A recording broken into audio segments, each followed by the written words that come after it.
Welcome, welcome. Gather round. I have a story to tell you. It's as beautiful of a day as one could ever expect on the island of Deniz, one of the 6 islands in the Airborne Archipelago that orbit around the Pan-Sun. Now, this is not just any ordinary day. Today is the apprenticeship eve of the hero of this story, Robby McNIzle. Now, Robby McNIzle might appear to be just a regular boy, but he is about to take on the adventure of a lifetime. Now, this isn't just Robby McNIzle's apprentice this eve. It's also that of a fellow apprentice tamer named Max. Now, Max happens to have a bit of a head start on Robby. Max has managed to acquire a digital Temtem, and a very powerful one at that.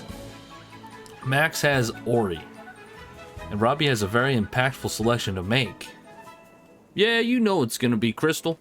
And as any excited tamer would do, the 2 young tamers face off in a battle of pure aggression. Max's Ori proves to be too much, too strong for Robby's Crystal. The professor sees that Max has a massive advantage over Robby and gives Robby a very rare and beautiful Tem called 2Y. The young tamers adventure north out of their hometown for the first time and are met with many interesting tamers in Temtem.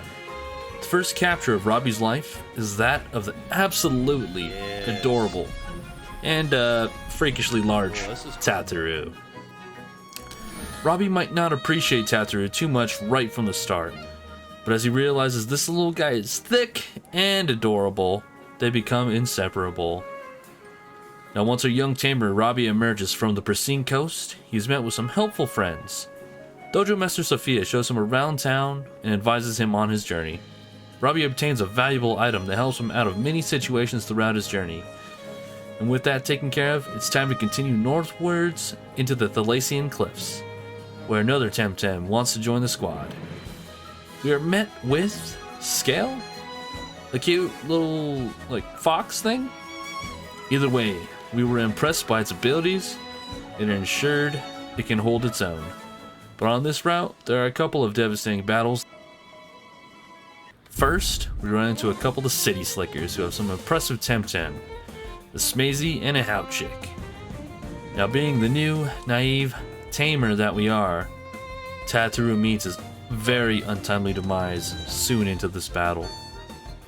It's a devastating loss for the whole squad. Goodbye, my sweet thick boy. Another troublesome figure lies in wait just right past the city slickers. During this battle, there's yet another loss in the Thalassian Cliffs. Our skillful Scale. Our adventurer Robby makes it to Arisola with just Crystal and just 2Y, the very first Temtem you set out with on this arduous adventure. In Arisola, we come to learn Sophia hasn't been around for a while. The tamers at the dojo are worried and send us out with the task to find her. As we continue north to find Sophia, we find more friends.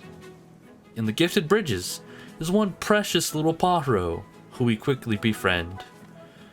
With Pajaro on the squad, Robby feels optimistic once again and conquers the Gifted Bridges, even making it past Gabriel the Grey, who was not a fan of him passing, but alas he did.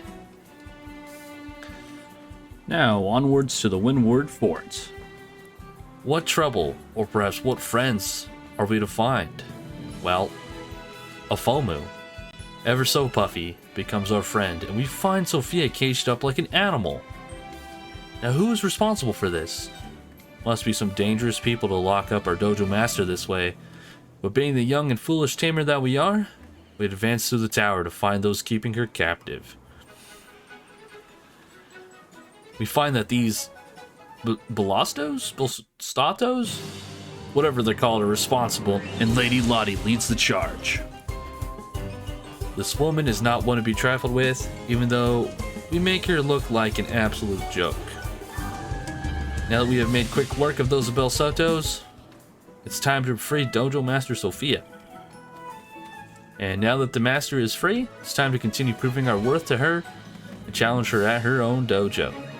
The dojo is no joke, really, and we feel surprised as well as afraid from the second we set foot into this place. We fear for no escape, so we continue to press onward, taking out all the minions of the dojo and making our way to the dojo master. Sophia obviously knows how to handle her Tems, and she has some beautiful and elegant and strong Temtem that the team has to take on. We bet Sophia in her own home gym, and she awards us with her very own surfboard, and Robby is ecstatic. Now that we have a surfboard, many inaccessible places of Deniz now become accessible. Many new friends can be had, and the first place we set off to is the Solaro River. Shortly after we catch a few waves, we're greeted with a couple of Kalazoo. One of these Kalazoos wanted to be our friend, so despite our disdain and lack of appreciation for a squid Temtem, we actually happily take our new friend Sammy on board. Get it? On board because they're on a surfboard? Blah. Anyway, even though Deniz is our home island, there's still so much to explore outside of Zadar. Now, as we continue to travel along the Solaro, we notice a cave. Now, within this Agua Marina cave, we find another friend. Maybe even my best friend, Quackers, the Cipat. A worthy companion and loving friend to be sure. Now, the Solaro is the most abundant source of water throughout the Airborne Archipelago, to my knowledge, so it's time to explore the opposite side of the Solaro. On the opposite side, we find actually a pretty isolated town called Turquesa. There's not really many encounters in Turquesa, if any. However, we did manage to find Anesla, aka Mr. Wiggles, who wanted to join the team in someone's backyard, in their backyard little pool reservoir thing in southwestern Turquesa. Now we hear word that more Bel Soto are still hanging around Windward Fort. Now that we have a surfboard, it's time to take them on and take whatever loot they're hoarding. Find a really nice item called the Coward's Cluck. Now at this point, it would appear as though we are ready to leave Deniz. So it's off to the airship for passage to Omnanisia. Now, I thought they would let me leave. Turns out, Tahani's out here still doing her thing, seeing what's up with the Bel Soto. So we have to travel back to Turquesa and see what it do with Tahani. Now, she ends up forking over her ticket to the Narwhal, and so we can leave Deniz behind and travel to Omnanisia with the crew of the Narwhal. Oh, what do you know, Max wants to throw down as we're about to board the airship. Now, the trouble youth, that is Max, of course, has some flashy Temtem to show off once again. However, we best Max for the first time here, and even though there's some close encounters, we managed to pull through and send him home crying. Now, we can board the airship to Omnanisia.